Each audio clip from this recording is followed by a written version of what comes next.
Bunga di Batu Cadas. Audiobook, novel silat. Cerita, Esa Mintarja. Jilid 88. Karena itu Arum memang harus berhati-hati. Ia tidak boleh lengah sehingga senjatanya akan dapat terlepas dari tangannya. Sejenak kemudian, Ki Singaprana yang tidak sabar itulah yang telah mulai menggerakkan senjatanya. Juiring dengan sengaja bergeser ke tempat yang lebih lapang dan datar meskipun di bawah kakinya terhampar batu-batu pada siang keras. Buntal pun menanggapi sikap Juiring. Ia pun bergeser pula untuk dapat melawan adik Ki Singaprana itu dengan loncatan-loncatan panjang. Sementara Arum masih tetap berada di tempatnya. Pedangnya lah yang terjulur. Ketika ujungnya mulai bergerak, maka lawannya pun bersiap menghadapinya menilik sikapnya, meskipun Arum seorang gadis, tetapi ia memiliki kemampuan ilmu pedang yang baik.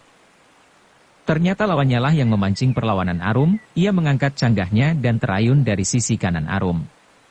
Tetapi ternyata Arum tidak menjadi tegang terkejut dan apalagi meloncat-loncat. Dengan tenang ia bergeser setapak. Namun justru ialah yang kemudian meloncat menyerang langsung ke arah dada. Sikap Arum itu benar-benar telah mengejutkan. Dengan demikian maka orang itu pun menjadi semakin yakin bahwa Arum memang seorang gadis yang memiliki ilmu pedang yang baik. Lawannya itu pun terpaksa meloncat ke samping. Dengan canggahnya yang bertangkai pendek itu ia mencoba menjepit pedang Arum dan memutarnya. Tetapi Arum pun dapat bergerak cepat, apalagi ia sudah mengetahui kemampuan senjata bermata dua itu. Karena itulah, maka ia pun telah menarik pedangnya sehingga canggah lawannya itu tidak menyentuhnya. Namun sekali lagi ia mengejutkan lawannya, karena pedangnya terayun mendatar menyerang lambung. Sekali lagi lawannya mengelak. Tetapi Arum tidak memburunya, karena ia menyadari bahwa lawannya lah yang kemudian bersiap untuk menjebak senjatanya. Sejenak Arum berdiri dengan pedang yang masih tetap terjulur. Ketika lawannya bergeser, ia pun berputar mengikuti arah lawannya. Sementara itu, Buntal telah bertempur dengan cepat dan keras mengimbangi kekerasan lawannya. Keduanya berloncatan dengan langkah panjang. Namun kemudian senjata mereka berbenturan dengan dahsyatnya. Mereka saling menyerang dan menangkis. Dalam pada itu, Buntal yang sudah menduga bahwa lawannya akan bertempur dengan keras, sama sekali tidak terkejut ketika lawannya itu meloncat sambil berteriak. Sambaran pedangnya yang garang dan kuat, disusul dengan hentakan-hentakan yang kasar. Ternyata anak muda dari Padepokan Jati Aking itu sudah cukup memiliki pengalaman bertempur melawan berjenis-jenis ilmu. Karena itu maka ia pun segera mampu menyesuaikan diri dengan sikap dan cara lawannya itu bertempur. Ki Singaprana ternyata tidak kalah garangnya. Namun nampaknya Ki Singaprana masih menjaga diri sebagai salah seorang pengawal dalam pasukan Pangeran Mangkubumi. Meskipun tandangnya juga keras, tetapi ia berusaha meninggalkan kebiasaannya sebagaimana yang selalu dilakukannya di pesisir utara. Dengan tangkasnya ia memutar pedangnya. Sekali terjulur, kemudian menebas datar. Pada kesempatan lain terayun dengan derasnya menyambar kening. Tetapi Juiring pun cukup tangkas. Ia mampu mengimbangi kecepatan gerak lawannya.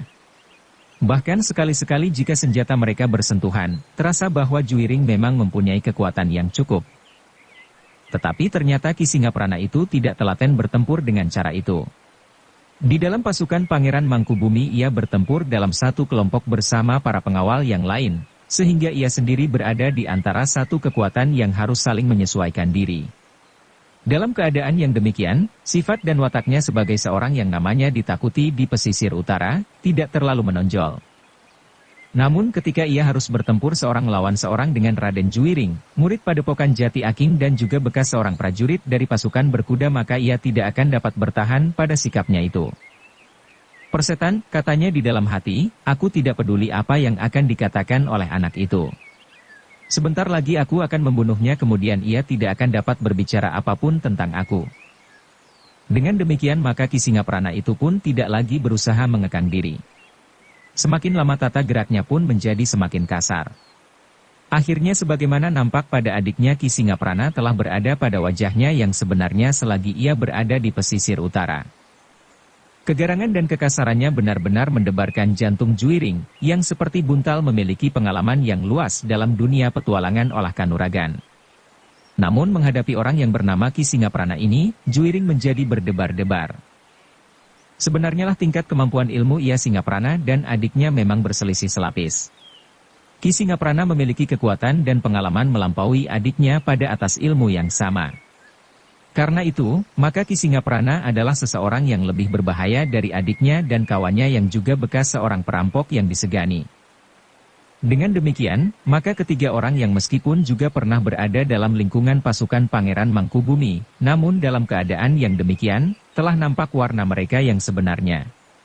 Sehingga di lambung gunung Lawu itu pun kemudian telah terdengar teriakan-teriakan nyaring dan bahkan kadang-kadang umpatan kasar dan tidak sewajarnya diucapkan. Apalagi di antara mereka terdapat seorang gadis. Dengan demikian, maka Juiring pun telah melihat satu kenyataan bahwa tidak semua orang yang berada di dalam lingkungan pasukan Pangeran Mangkubumi adalah orang-orang yang benar-benar ingin menegakkan keadilan di atas Surakarta.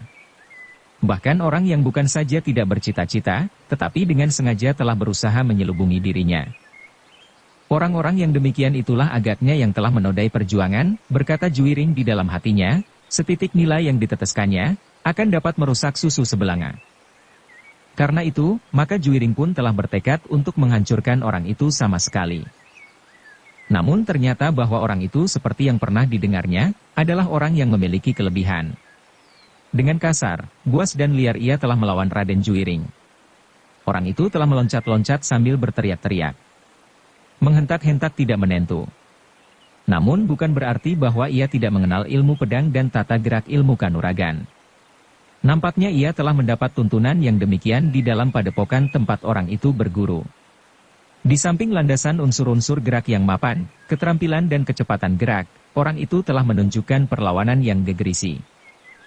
Juiring tidak dapat ingkar akan kenyataan itu.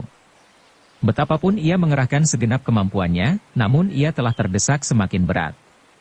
Kekasaran lawannya benar-benar membuatnya kadang-kadang bingung dan terkejut. Sementara itu, Buntal telah melawan adik Ki Singaprana dengan mapan.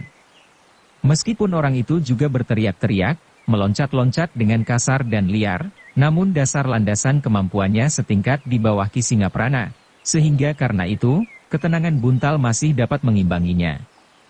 Apapun yang dilakukan oleh lawannya, Buntal berhasil menyesuaikan diri, meskipun dengan demikian kadang-kadang ia pun harus bertempur dengan kasar.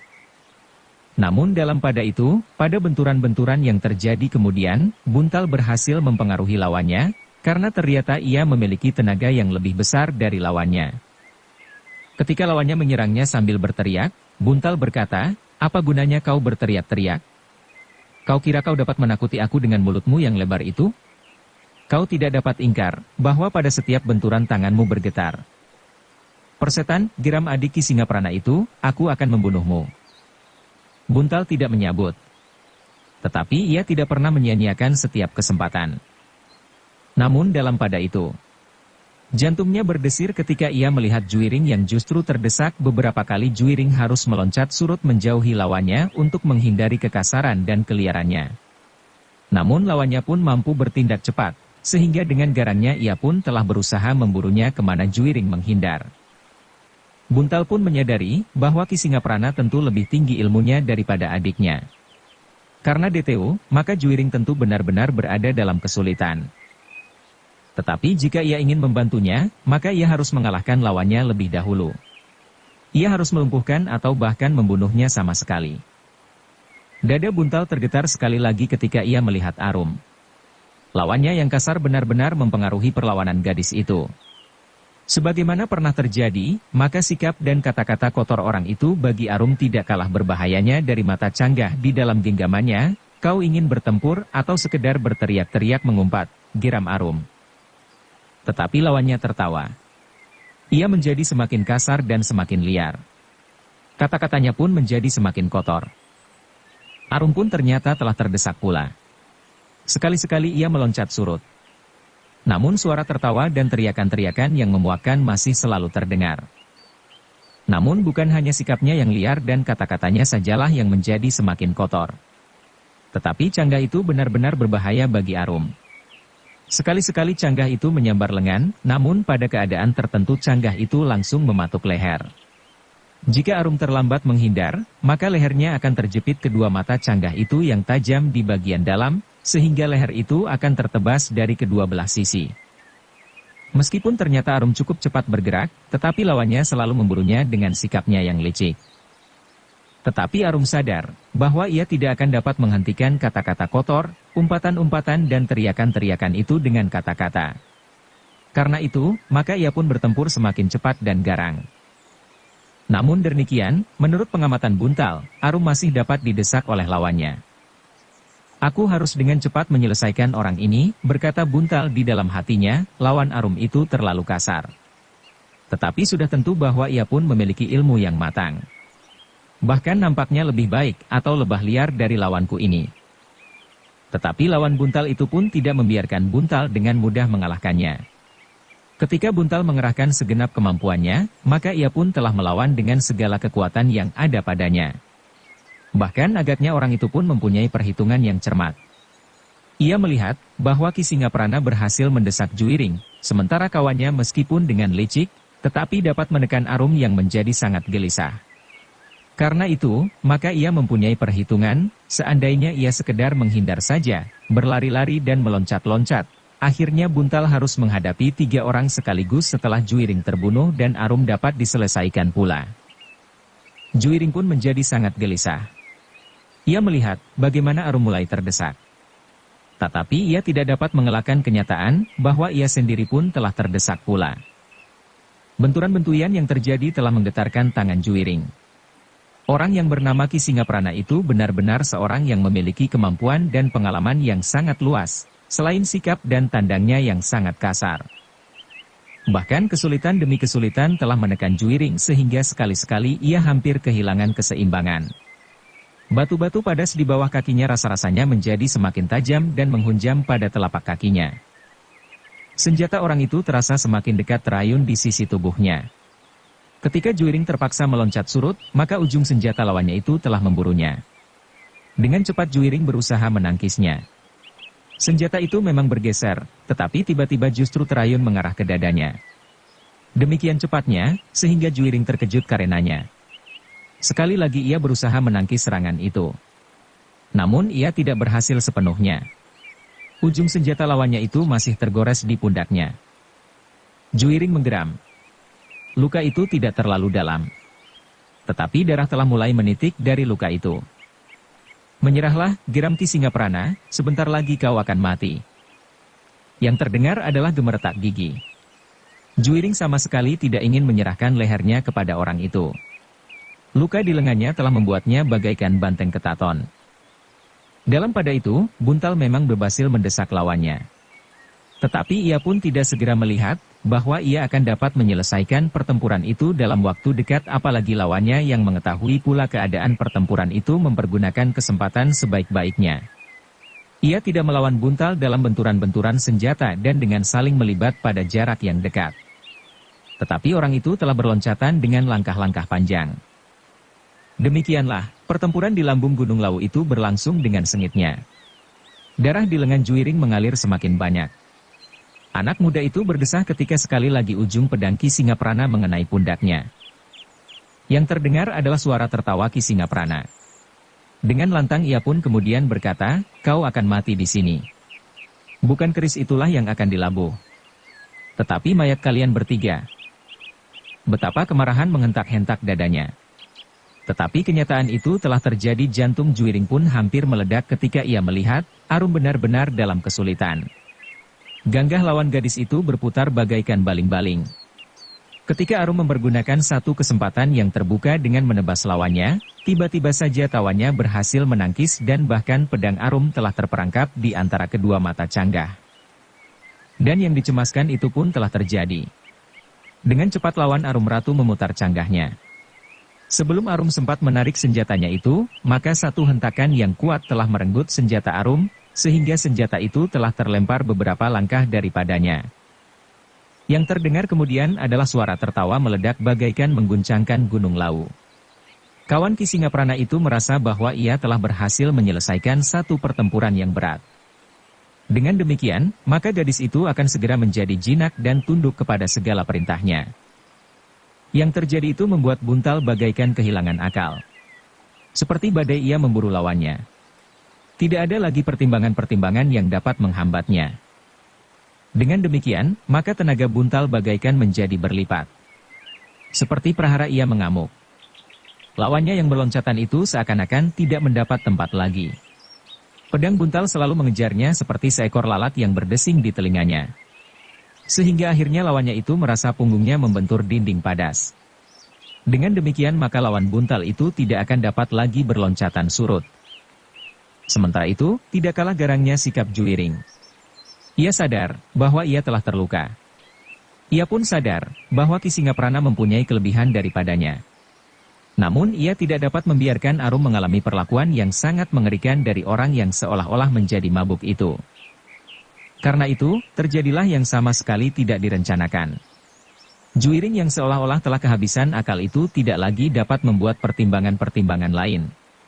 Dalam keadaan yang paling sulit, sementara ia tersudut dalam dua keadaan yang bertentangan, di saat ia harus melindungi Arum sebagaimana harus dilakukan oleh saudara tertua, namun juga kenyataan bahwa ia tidak akan mampu melawan Ki Singaprana dalam keadaan wajar, maka tiba-tiba saja ia telah menyingkapkan bajunya. Dengan tiba-tiba saja tangannya telah menarik keris yang disembunyikan di balik bajunya. Justru keris yang harus dilabuhnya itu. Tiba-tiba saja, bahkan seolah-olah bagaikan terjadi di luar kewajaran, langit yang cerah itu bagaikan menyala sekejap. Seolah-olah kilat yang dahsyat telah menyambar di langit tanpa mendung tanpa hujan setitik pun. Namun kemudian Ki Singaprana melihat bahwa sebilah keris yang bercahaya kemerah-merah telah berada di dalam genggaman tangan Juwiring. Raden Juwiring, desis Ki Singaprana. Aku tidak mempunyai pilihan lain. Kau harus mati oleh keris yang kau buru ini, geram Juwiring. Ki Singaprana mundur selangkah. Nampak pada tatapan matanya bahwa hatinya telah tergetar. Namun kemudian ia pun berkata, Raden, keris itu memang keris yang luar biasa. Setiap sentuhan akan berakibat maut. Tetapi aku tidak yakin bahwa Raden dapat menyentuh kulitku dengan keris itu. Wajah Raden Juwiring menjadi merah padam. Matanya bagaikan menyala dan giginya gemeretak. Seolah-olah Raden Juwiring yang menggenggam pedang di tangan kanan dan keris di tangan kiri itu bukan Raden Juwiring yang dikenal oleh Ki Singaprana. Raden Juwiring yang menggenggam keris itu seolah-olah adalah orang lain yang garang, kasar dan sebuas Ki Singaprana sendiri. Ki Singaprana tidak mempunyai pilihan lain. Sejenak kemudian Juwiring yang digelisahkan oleh keadaan Arum itu pun segera menyerang. Langkahnya seolah-olah menjadi semakin kasar dan keras. Pedangnya terayun-ayun mengerikan. Seakan-akan Juwiring sudah tidak mempunyai perhitungan sama sekali. Namun dalam pada itu, selagi Juwiring tenggelam ke dalam gejolak perasaan yang tidak terkendali, ternyata Buntal telah menekan lawannya semakin berat. Justru karena lawannya seolah-olah telah bersandar pada dinding padas, maka kesempatannya menjadi semakin sempat. Dengan garang oleh kemarahan yang tidak tertahan lagi karena sikap lawan Arum, maka Buntal telah mempergunakan kesempatan itu sebaik-baiknya. Ketika ia menjulurkan pedangnya, lawannya itu masih sempat menangkis. Ia memukul pedang Buntal ke samping. Namun Buntal menarik senjatanya. Dengan ayunan yang keras ia menebas lambung. Sekali lagi lawannya berusaha bergeser sambil memukul senjata Buntal, namun Buntal tidak mau lebih lama lagi membiarkan Arum dalam kesulitan.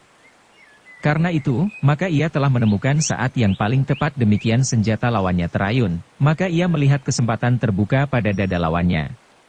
Dengan kecepatan yang menghentak dilandasi segenap tenaga dan kemampuannya, maka Buntal telah menggeser pedangnya dan langsung menusuk dada adik Ki Singaprana. Tidak ada kesempatan untuk menangkis.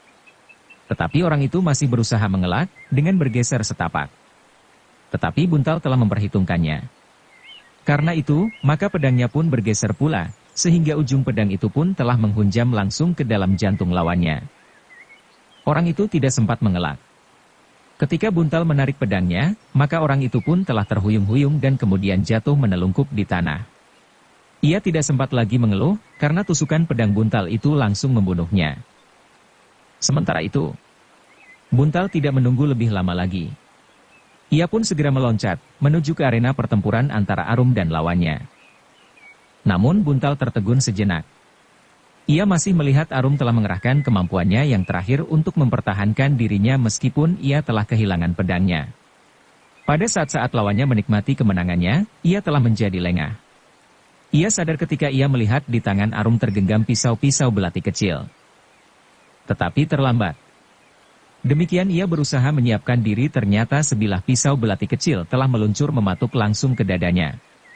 Meskipun ia berusaha mengelak, tetapi pisau itu menancap pula di pundaknya. Orang itu menggeram. Kemarahannya tidak terkatakan. Ternyata Arum benar-benar tidak dapat dijinakkan. Bahkan orang itu pun kemudian melihat tangan kiri Arum telah terayun pula. Sebilah pisau belati meluncur ke lehernya. Dengan gontai orang itu bergeser ke samping sambil menangkis pisau belati itu. Sebenarnya lah ia berhasil. Namun dalam pada itu, di luar dugaannya pula pisau yang luput itu diikuti oleh sambaran pisau belati berikutnya, langsung menancap pada lambung. Gila, perempuan gila, geramnya. Tetapi ia tidak mempunyai kesempatan. Perasaan sakit, pedih dan nyeri pada pundak dan lambungnya membuatnya kehilangan pengamatan diri. Itulah sebabnya ketika 3 pisau meluncur lagi dari tangan Arum, 1 di antaranya benar-benar telah menancap di dadanya, meskipun yang 2 dapat ditangkisnya dengan canggahnya. Betapapun kemarahan menghentak-hentak. Namun orang itu tidak dapat mengingkari kenyataan itu. Ia menyesal atas kelengahannya. Tetapi segalanya telah terjadi.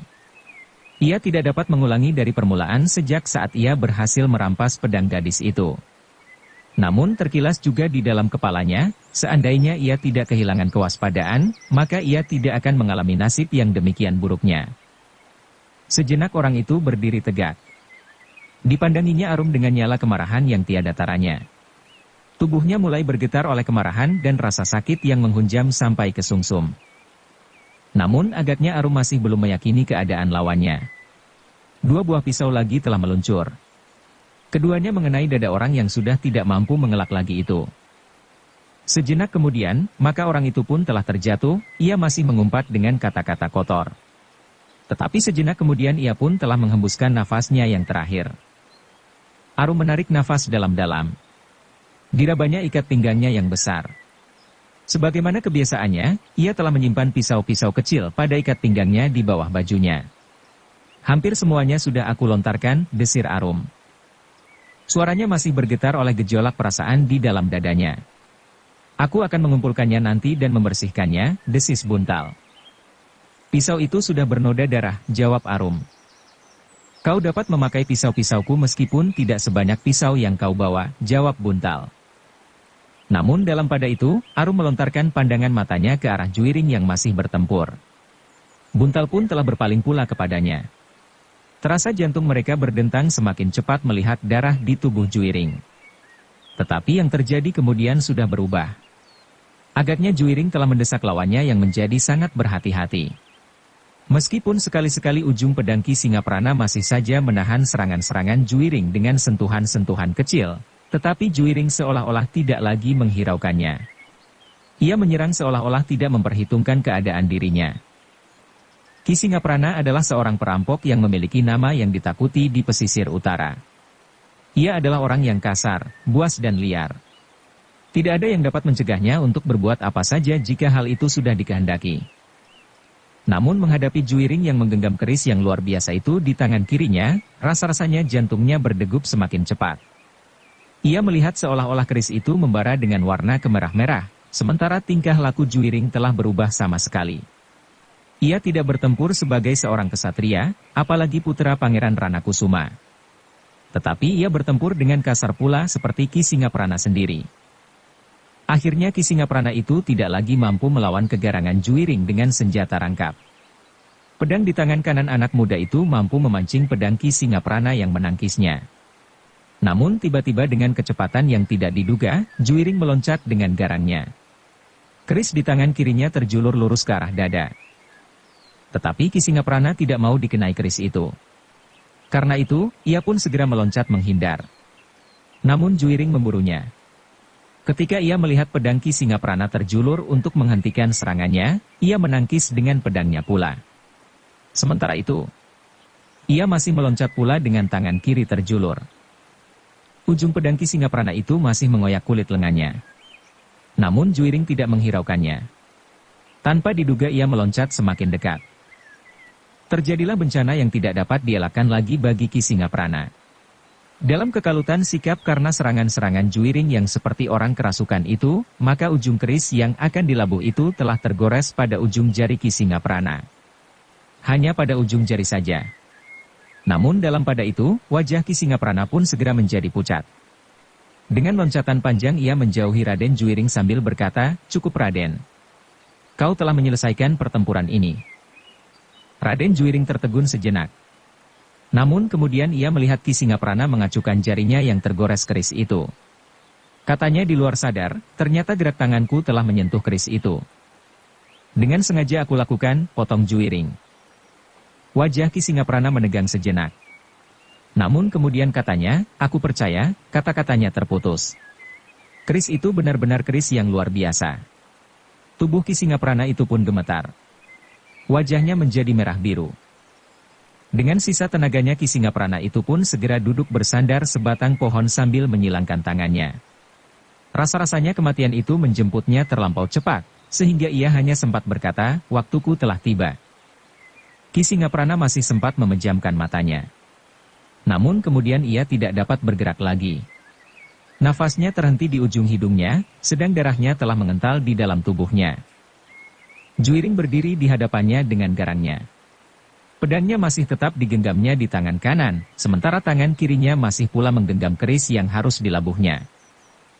Demikian Juwiring mengakhiri pertempuran itu, maka Buntal dan Arum pun menarik nafas dalam-dalam. Setelah saling memandang sejenak, mereka pun kemudian melangkah mendekati Juwiring yang masih berdiri tegak. Namun langkah kedua anak muda itu tertegun. Mereka tidak menyangka sama sekali bahwa Juwiring itu pun mengumpat dengan garangnya sambil mendorong mayat yang terduduk itu dengan kakinya. Bahkan kemudian katanya, mayatmu akan menjadi racun bagi binatang buas yang akan mengoyak dagingmu. Di tempat ini akan bertimbun bangkai-bangkai binatang buas dan burung gagak yang berkeliaran di langit. Sekali lagi Buntal dan Arum saling berpandangan. Namun kemudian mereka melangkah lagi mendekat. Dengan hati-hati Buntal melangkah di sebelah sambil berkata, "Ia sudah mati Kakang." Bersambung ke jilid 89. Dukung kami dengan subscribe, follow, like, komen dan share. Terima kasih.